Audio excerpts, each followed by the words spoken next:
The topic of our webinar today is Finedge. This is a program of the University of Chicago and focuses on research-based, research-backed financial education.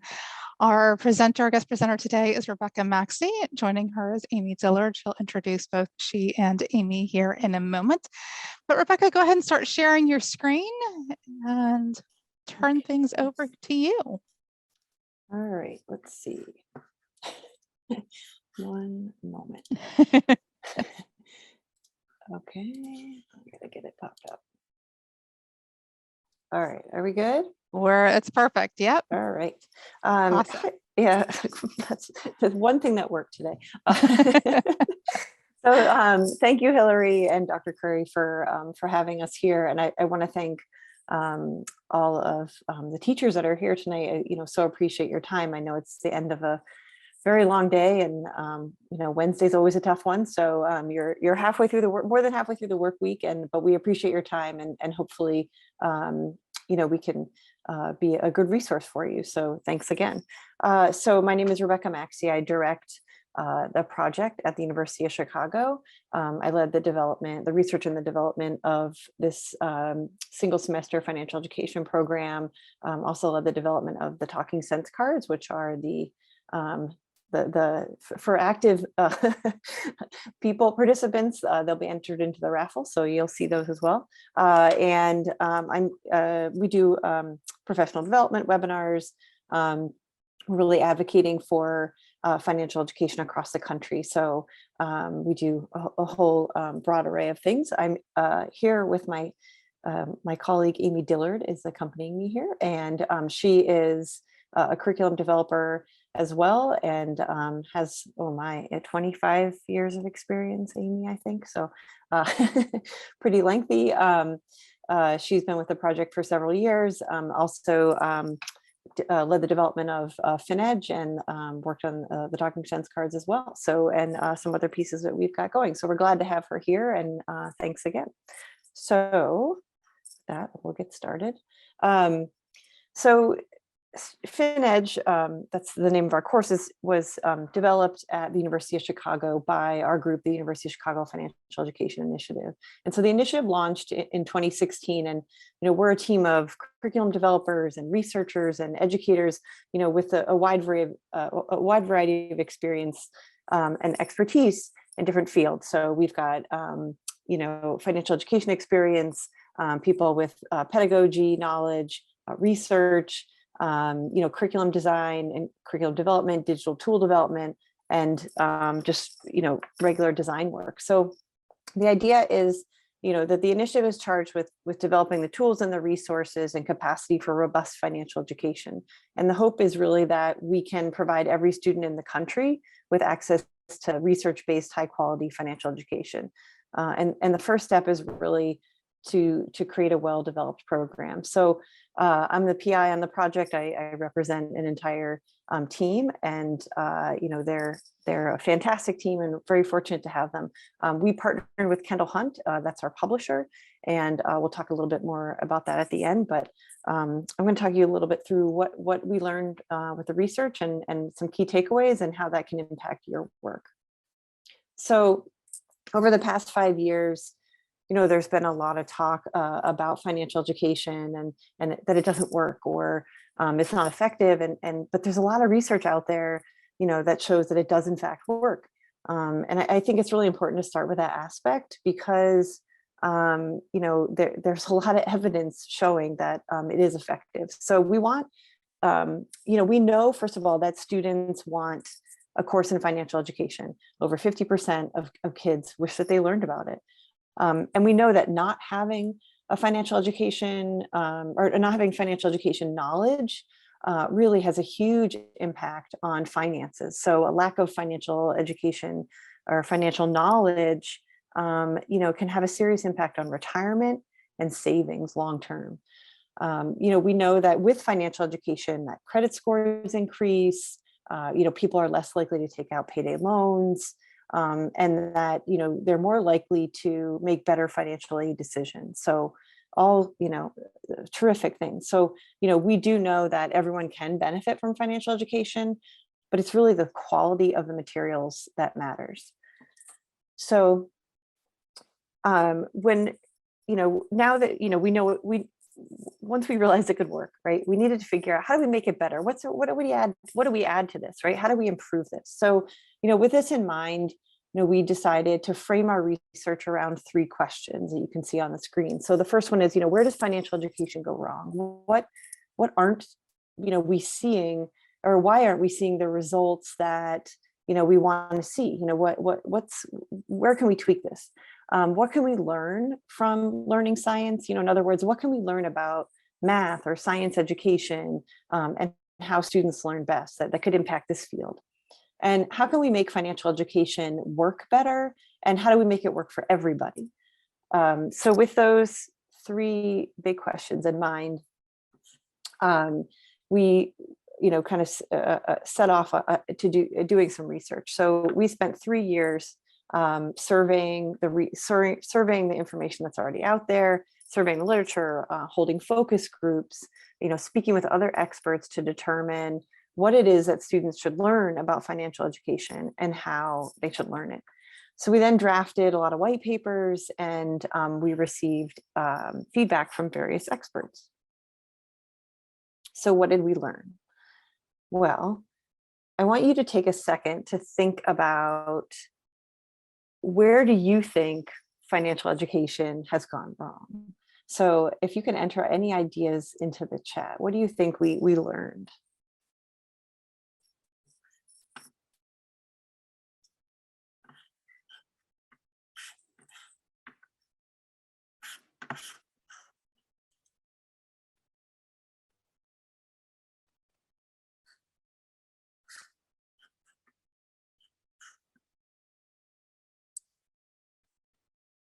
Yeah, we start too late. Shouldn't be a one size fits all. Yeah, these are great. Offered as an elective instead of a requirement, not making it mandatory. Content fails to keep up with the times. Oh, being able to invest money, they need to know how to manage money. Yeah.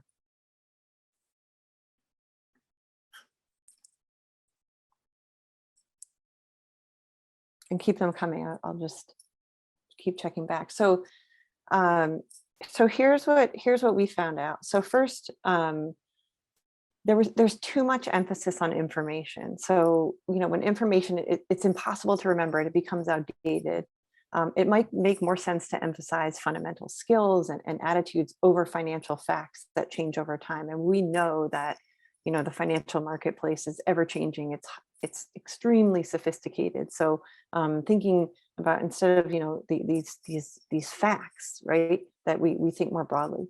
Another piece was that it wasn't contextual or critical. So it really assumes that everyone has the same options or choices. So, that like everyone has a bank in their neighborhood or town, or everyone has access to transportation. And, many curriculums that we saw, that we reviewed, that are out there, they really present wealth and savings and earnings and other financial outcomes as being solely determined by choices or decisions. And we know that that's just simply not true, that people aren't operating within the same context. So going back to what someone said about, this one size fits all, it's not that simple.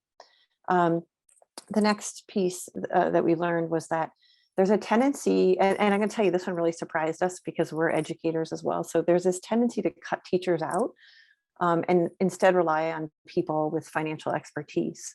But they don't necessarily have the pedagogical expertise to teach personal finance. So, people with financial expertise, might not be able to adapt their information to different learners, or, figure out the best way to present the material.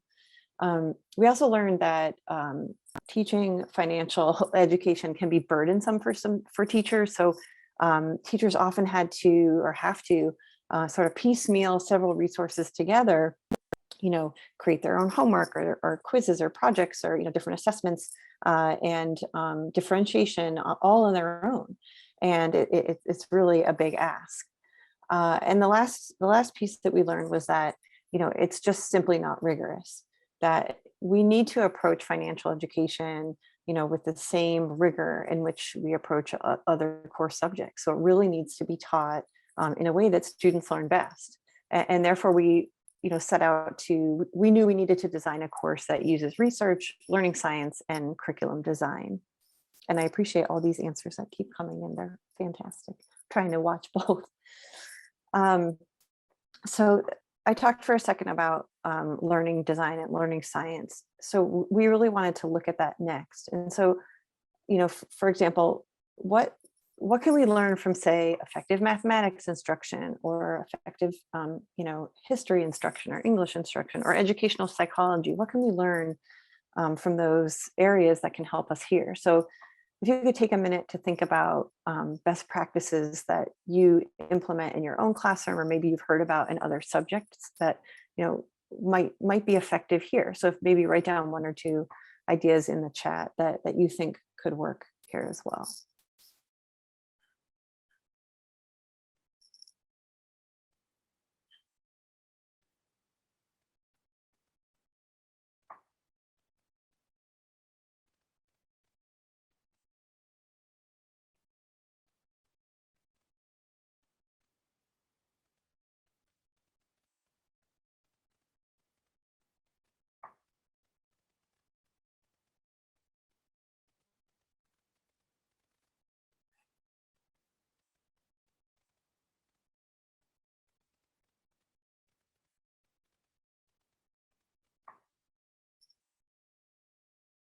Yeah, so apply information, changing up the methods to teaching can stimulate students. Yeah, they got to be excited to be interested. And it's how do we get them excited, right? Making it realistic, get that buy-in. Yep, authentic application, collaboration, collaborative learning activities. Yeah, so all fantastic ideas from, I can tell, fantastic teachers. So here's what learning science told us when we looked at this. The first one is that how you teach something really impacts how students learn. So how the lessons are designed, how the activities are set up, why things are taught, what delivery method is used, games, simulations, discussions, some of what people talked about here really can affect student outcomes. The next one is that we can use stories to illustrate the role of context and how the rational answer can vary by person and situation. And we'll talk about this in a little bit. The next thing we learned was that interventions can improve students' critical thinking skills and self-regulation, which are connected to financial well-being.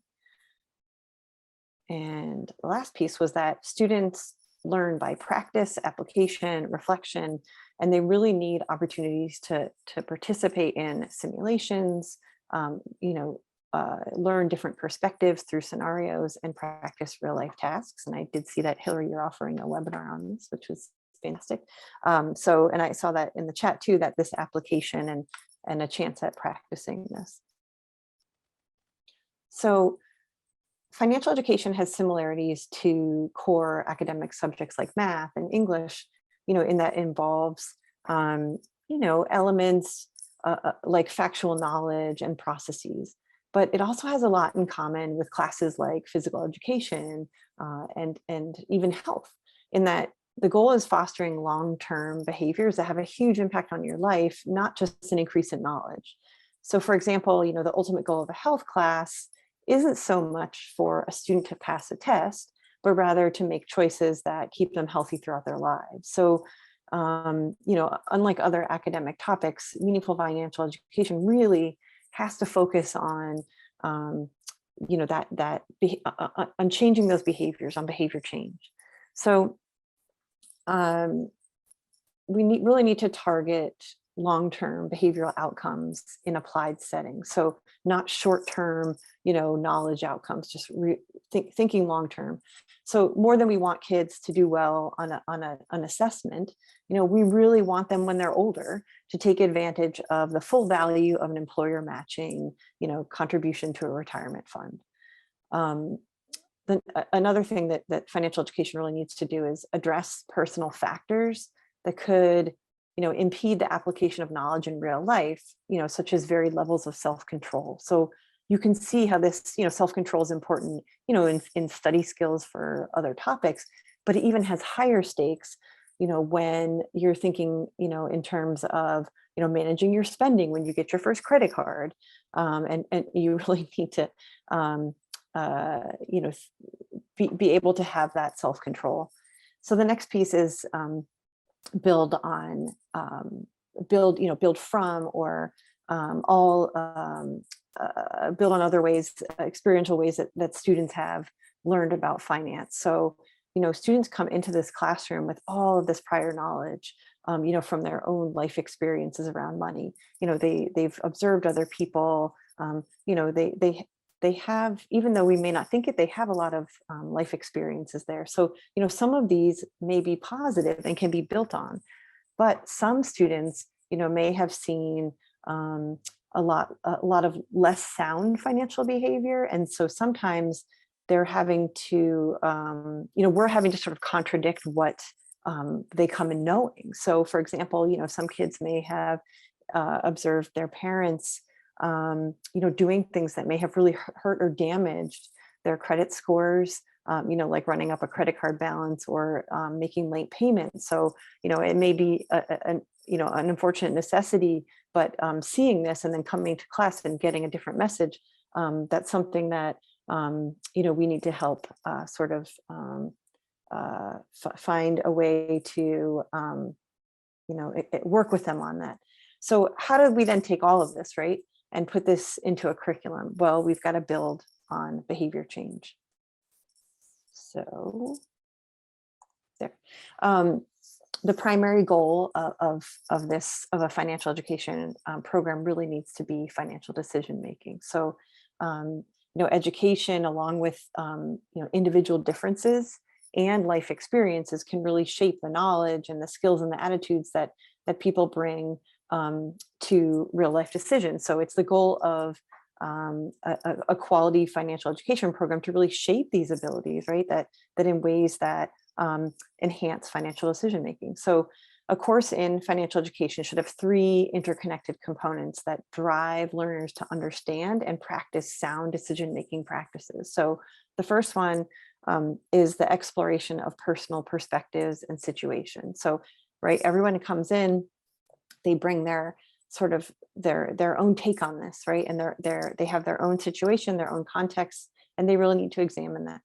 The second thing is there's explicit learning of a financial decision-making process. So we work with the students and, model a process, and we have them continually apply and practice this. And the last one is the application of the decision-making process to specific financial education content. So this is where, again, it goes back to there isn't a one size fits all. It's different, and you're applying this financial decision-making process to your own situation, your own unique situation. So the diagram on the left, the pizza wedges there, that's just so you could get a sense. This is our module 0, and we call it financial decision making in context. And this really lays the foundation for common threads that will be revised throughout the course. And you can see here the little, if you look at the little pieces of pie, you'll see, attitudes. There's, self-efficacy values, influencers, economic environments, risk disposition, financial decision-making. These are all intertwined with practical knowledge and skills that students learn throughout the course. But the overlay is this financial decision-making process. So, and I mentioned this before, but this is something I really feel passionately about, is that, because I think all of us here on this phone or on this webinar, we all know how important, financial education is. That it's really important that we approach this with the same rigor that we approach other areas like math and science. And so we felt strongly that we really needed to design a course that, not only figuring out what content should be taught, but how it should be taught, and using, the research, the learning science, and the curriculum design. And so from this, we learned that we really needed to provide opportunities to engage students using exploration, application, and reflection. And that's done through scenario simulations, projects, and games, which we'll talk about a little further on. So we used an engineering approach to design. This is our development process. So if you see at the little blue piece, turquoise piece at the top, we started research. We spent years, again, surveying the literature, holding focus groups, speaking with people, and again, looking at what should be learned and how. And then we draft these white papers and get feedback. And from that is where we draft the materials. So we essentially are translating all of that research into practice. The program was field tested across a wide range of schools with a diverse group of students. So the program, was revised based on feedback that we gathered from teachers and students in the field test. So it was field tested. The print was field tested with over 2,000 students in 11 states. And, from this, we learned a lot. And it really, helped us kind of hone the program. So we collect a lot of feedback when we do a field test. And so you can see here in this slide, we videotape footage from classrooms that we can't get to.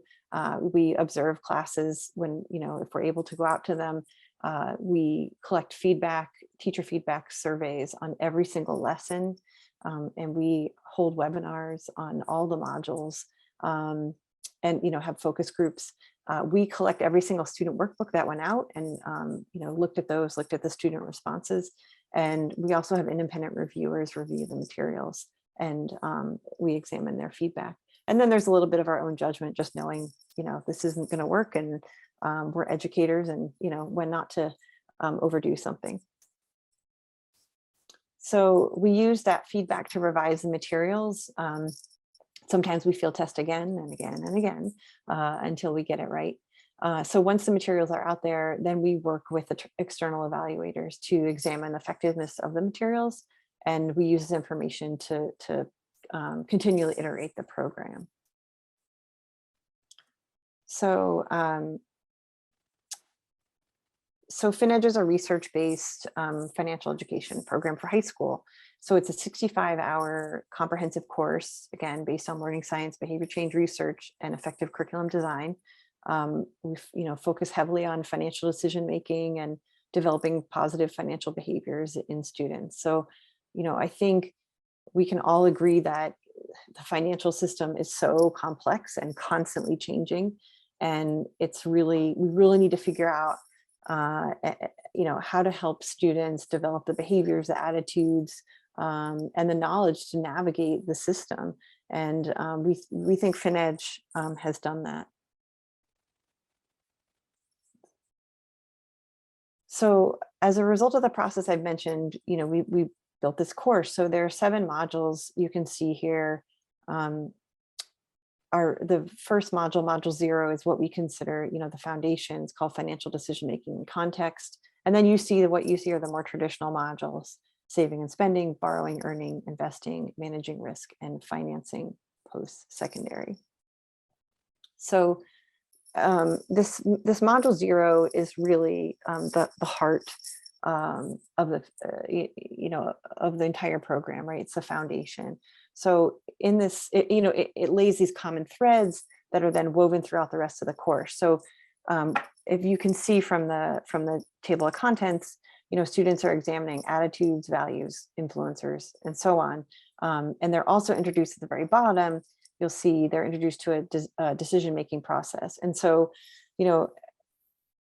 everything it's always circling back. So, it's all woven throughout. So when we're in a more sort of traditional content module, say like saving and spending, we're always coming back and asking, what are your attitudes around saving, or who influences your spending decisions? So always revisiting these pieces from module 0, from the heart of the program.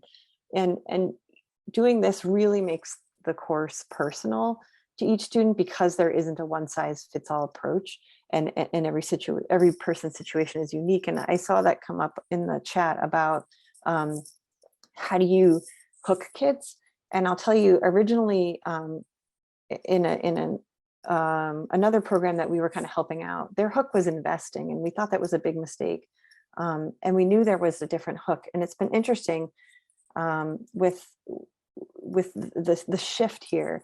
And it's really about each student and how this impacts them and their world. And it's really been incredible, the buy-in. And what teenager doesn't like to talk about themselves or money?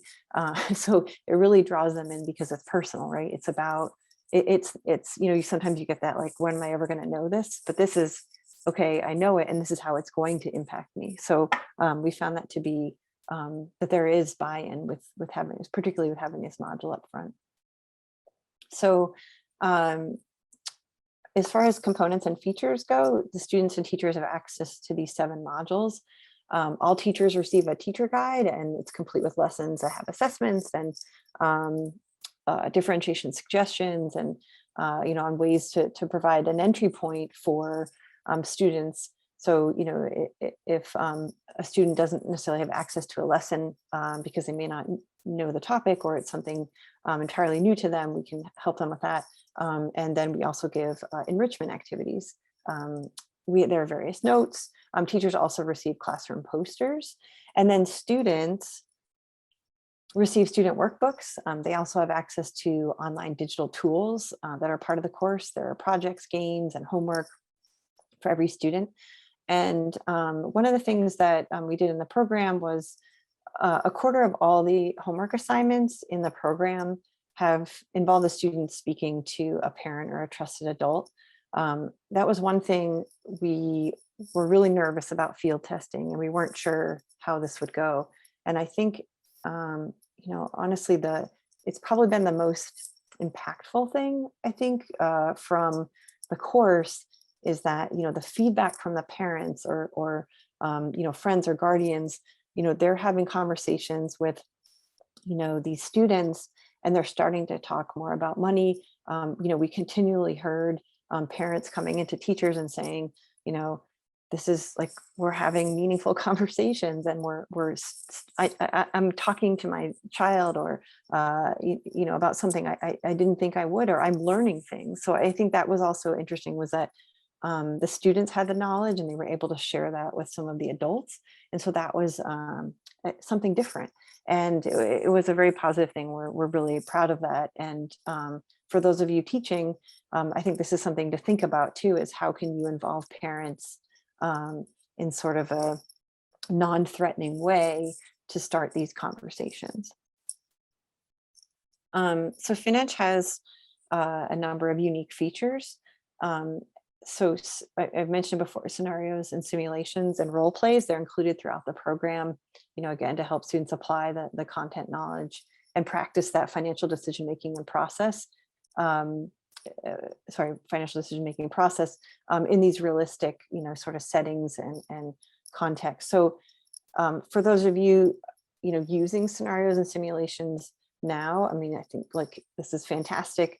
It's a great way to provide access for students. I think one of the things to think about that we've learned is that the scenarios don't always have to be exactly, it doesn't always have to be a teenager going through a situation. It's really important to vary the context, vary, the people, the situation, because, they're not always going to be 14 or 17. And it's important to try out this decision-making process, on different situations.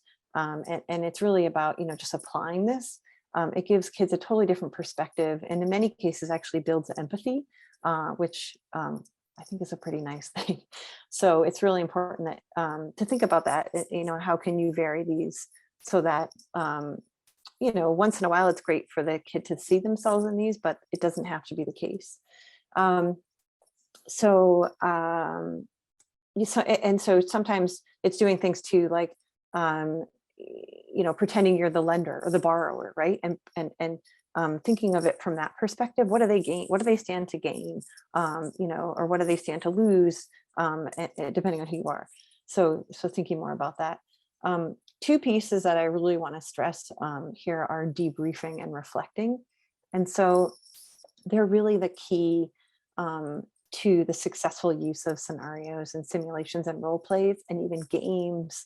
It really, it involves the student, or it gives students the opportunity to, really process, discuss, and synthesize, these key concepts and relate them to their own lives. So, there are lots of games out there. There are lots of simulations. But you really need these two pieces. You really need, after that game is over, or that scenario, or that role play, to really sit down and talk it through. And what happened? Why did it happen? And really having that conversation. And then at the end, really thinking about, how does this impact you? Like how would this situation we just modeled or walked through, how does it impact your own life? So if you remember at the beginning, we learned that programs really need to be easy to use and provide teachers with all the tools. And so that's something we really believe. And so this is our lesson structure. The opening bell is the introductory activity for every lesson. It provides access for students. The explore is the teaching portion. It's really, the meat of the lesson. There's 2 to 4 interactive learning activities and an in-lesson assessment. And then the apply is the final part of each lesson and has 3 parts. It has an apply activity, a reflection, and a summary of the lesson, kind of previewing the next lesson, and also gives you the homework assignment. Now, the access and extension I mentioned before are these optional suggestions if you need a way to give a student an entry point into a lesson, or to extend. A lot of students, or get really interested in a topic. It's in a way to give them a place to go for more information or something else to look at. So our lessons often contain notes and pointers to really assist in planning and teaching. So we really want to make sure that the materials are educative for teachers, and that they have all the support that they need. So again, the Module 0 thread that I talked about is really, this is where we're telling you, hey, this is coming up again. This is a place where, we're weaving this through, and we're letting you know. The research note is something we feel really strongly about, and that when you're teaching this, we really want you to know, like, this is why this is here. We didn't just feel like it should go here, that this is actually grounded in research, and that we want to share that with you, because that's helpful for you too to know. And then professional development note, can be a different technique, or, a different like pedagogical technique, or something that may be helpful to your craft. So trying to give you a little bit of information there. And the last piece is the background information. Sometimes you just need to know a little snippet of information to really dig into the lesson. So we provide that for you. Assessment, which I briefly talked about, but we provide lots of opportunities to gather information about students' understanding, to measure their progress and inform teacher instruction. So we have in-lesson assessments, a financial well-being map, which I'll show you in a second, projects. We have a self-assessment, and we have a module and program assessment. And we also do something where we do a pre-post survey. So the students complete the pre-survey before completing the course, and then afterward. And so we're able to kind of show growth and show changes in behaviors and attitudes. The digital tools and materials can be accessed by teachers, from our digital platform. So this is just an example, or just a screenshot of what it looks like. So I mentioned this before. So the financial well-being map is one of the digital tools. You can see it in the background here, and it provides students with an opportunity, to depict the influence of personal and external factors on achieving their personal visions of financial well-being. So they'll begin working on their financial well-being maps in Module 0, and then they revisit them at the end of every module. The financial well-being map really represents the journey that they'll take over the course of the program, and they're constantly adding to it, adding information. If their attitudes change, here you can see a values inventory, an attitude chart, an influencer's web. If they're, any of that changes, they're always going back and revising, but it's always about examining their own, personal and external factors. So the backpack on the person at the bottom of the map holds all of those factors. So the attitudes, the values, and that's where they pull up those different tools. And all of those pieces can have an impact on each student's progress, towards their vision of financial well-being. And you can see some of them here. So, so we think we've got a pretty good course, but we really needed to make sure, right? So we can say it's great, but is it great? So we really wanted to hire an outside evaluator, and we had that done. And not only does it show that, this course improves, attitudes and behaviors, but it also improves students' financial literacy. So, that's like, we want to be able to show that this works, right? And this does. We know that using, Finedge will have an impact on students. So we can say that with confidence. And that's something that really sets Finedge apart. There isn't another course that has an external evaluation right now that can prove this. So I think it's important, if you're going to teach financial education, that you teach it with something that is proven. One of the, as I mentioned earlier, the one piece that surprised us was how a lot of programs sort of cut teachers out or bypass teachers. And we really found that just shocking. And so one of the things that we really wanted to do was offer robust professional development to really, educate and support teachers, because we know so many of you are, the only person in your building or sometimes your district. And so, we really wanted to make sure that we were supporting teachers. So as you can see here, we offer various types of professional development. And one of the things that we have is an online self-paced, it's a 6-hour course that addresses the content. It's called the Professional Learning Course, that we encourage all teachers to take. So it's essentially one step above Finedge. So it's you're sort of one step above or ahead of all the students. We also do, it's not in person because everybody's virtual, so we offer virtual PD around content and materials and things like that. And then we do webinars.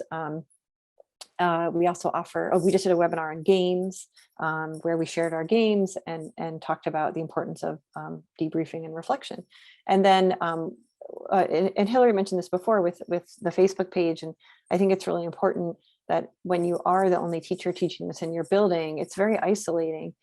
We have something called the Virtual Learning Community. It's an online community for teachers where you can join in discussions, share resources, and have those conversations that you're not necessarily getting at school because there isn't someone else that you can chat with. So I think it's important to have that support.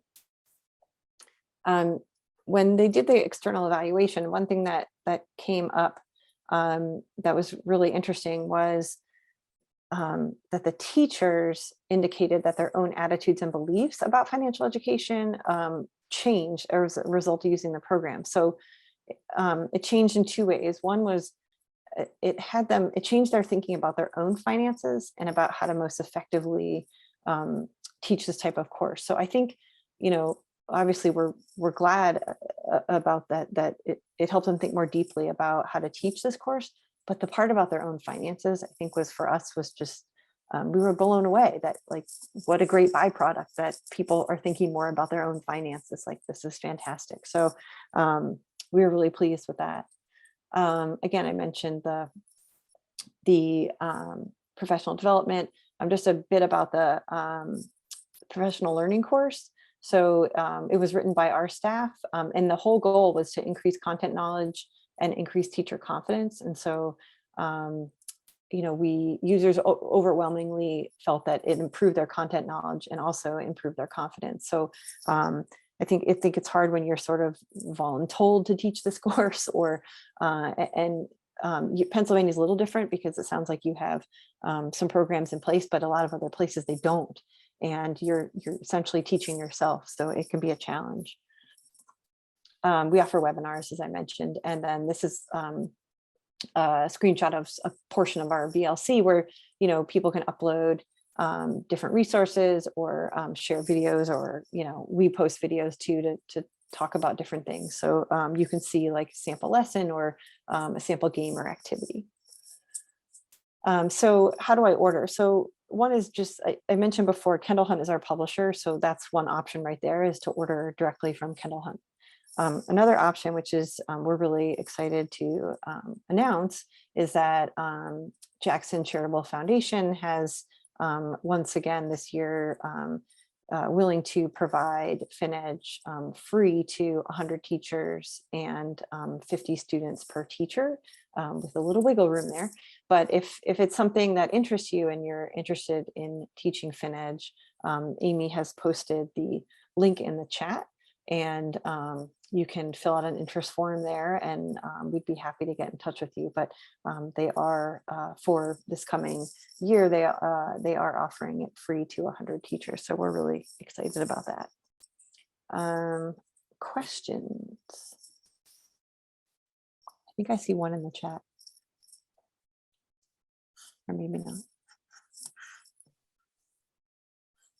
Let's see.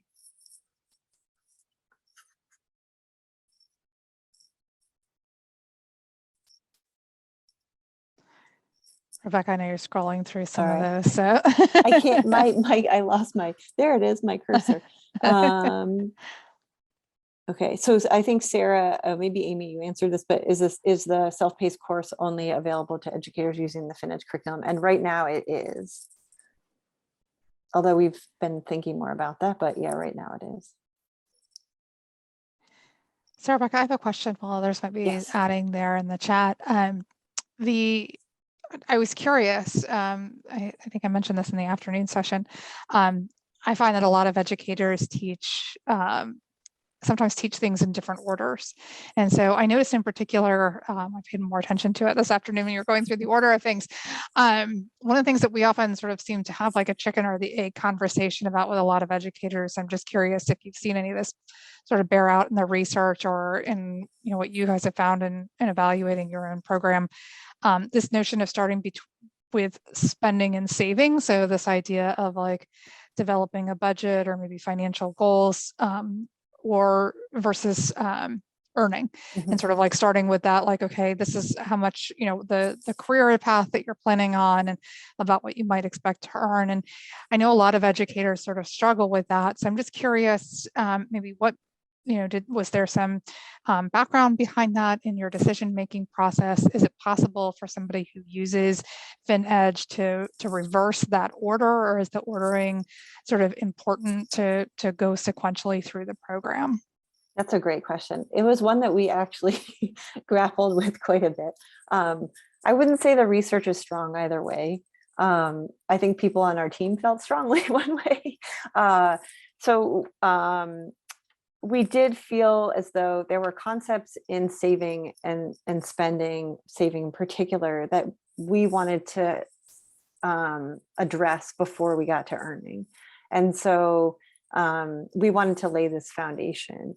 We do have teachers who start with earning. They do like a different, there are some teachers who do like a mini unit as part of not service learning, but a part of a different, like a cross-curricular project. So they do that, but yeah, we've seen, you could certainly, Amy, I may pull you into this too. I can't think of a reason why you couldn't do the earning one first. The only reason, there are certain things that we don't recommend, right? So we always say you should start with module 0.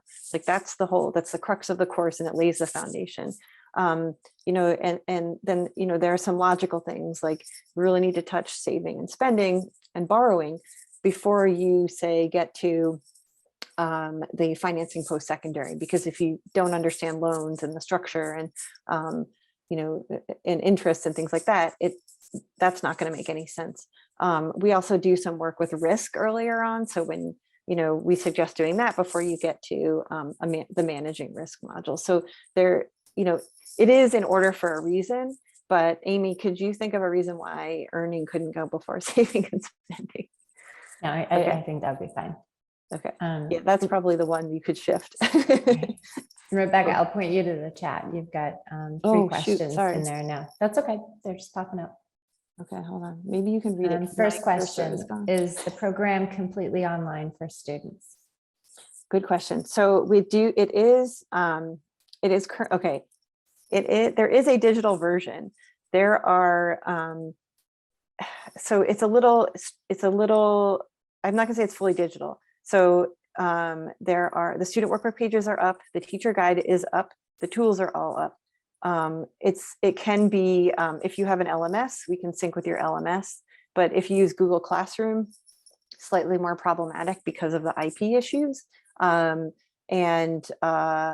so if you don't have your own LMS, we don't yet have an answer for that. So yes. The question was from David. Rita would like to know, would this course be best taught within a 9-week term, 18-week semester, or a school year course? Oh, well, that's a great one. I mean, sure, if you had a year, right? No, good. So I would say 9 weeks is too short. I think it's tight. If you can get through, we say at a minimum, it depends on how long your periods are, I guess. But at a minimum, getting through the first module 0, module 1, and module 2 are really essential. And so that's about what, 33, 34, 35 lessons. So it depends on, how long your periods are and everything. So taking that into consideration, I guess I'd go with the 18-week semester. I mean, that's what it's ideally built for. We do have teachers who do all 3. We have teachers who use it as a year-long course. It's embedded, so they'll do financial algebra, and they'll, have certain days where they teach this. It kind of depends, but for the most part, like, this was designed as, this is the main course, and that's sort of the structure as a single semester. That's the hope, right? But I know everybody doesn't have that luxury, so. Right. So in continuing with how it's taught, Vincent wanted to know about block schedule versus periods, or and related, is the target mainly high school? Yeah, so target is mainly high school, is definitely high school. We see it, most of the time, we see it falling senior year. I'd say more than 60% of the time senior year. Sometimes, and then probably junior year is next. We don't see it as much freshman or sophomore year, but it's, people do it. And then in terms of, so we do have people who use a block schedule, and so they'll divide up a lesson. So they might do like a lesson and a half. And we're always happy to talk that through. We can also put you in touch with a teacher who does it, as part of a block schedule. It really, it depends on what your needs are, but we're happy to talk that through. Okay, Rebecca, you have another question about, is Finedge standards, is it aligned to standards in addition to being evidence-based? And Vincent is specifically asking about the Pennsylvania standards. So I am checking that out for you right now. I'll talk about the first part. Okay. Yeah, so Amy will put a link to our page. So we are aligned to standards. So you name them. No, so we put it, we're aligned to Jumpstart, we're aligned to CEE, working on the new national one. Then Amy's checking on Pennsylvania specifically, and it's in there right now, right?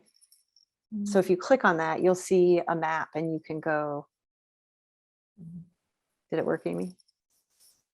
Yes. Okay. Pennsylvania is coming. Yeah. So.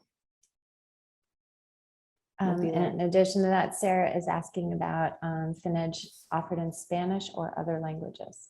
So it has not yet been translated. The only thing we have right now in Spanish are the family letters that go home at the beginning of every module, but we don't have the student workbook materials or the teacher guides in Spanish just yet.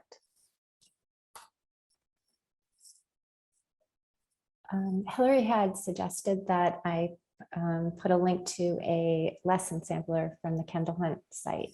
Does that work for you, Rebecca? That sounds good. Do you have that? Yep, I do. Okay. So this is the link to a specific lesson on Kendall Hunt's site, and I'll just also put a link to the larger place where that comes from.